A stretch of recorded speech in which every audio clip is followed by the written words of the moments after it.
அங்கன்மாயிலத்து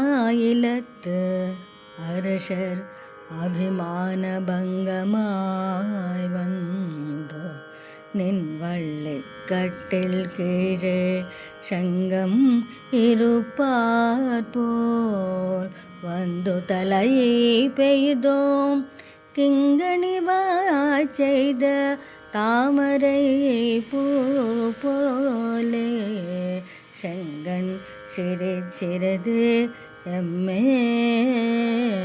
விழியாவோ திங்களும் ஆதித்தையனும் எழுந்தார் போல் அங்கண் இரண்டு கொண்டு எங்கள் நோக்குதியே எங்கள் மேல் சாபம் இழந்தேலோரெம்பவார்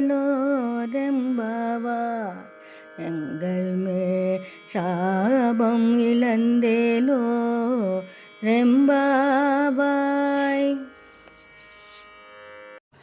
ఈరోజు రేపు స్వామిని సింహాసనం మీదకి రమ్మని కీర్తిస్తున్నారు. దీన్ని సింహాసన పాసురం అని అంటారన్నమాట. ఈ పాసురంలో అభిమాన భంగం అయినటువంటి విధానాన్ని చెప్తున్నారు.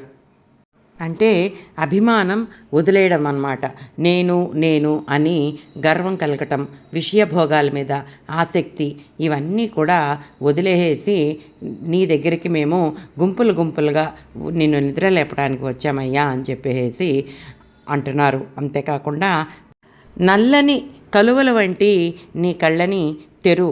అవి ఎలా అంటే చిన్నగా తెరు, ఒకేసారి తెరిచేకు స్వామి, మెల్లగా చిన్నగా కళ్ళు తెరు అని చెప్పేసి చెప్తున్నారు. ఈ పాసురంలో అహంకారంతో ఉన్న వాళ్ళని పరమాత్మ దగ్గరికి రానివ్వడు అనే విషయాన్ని తెలియజేస్తున్నారండి.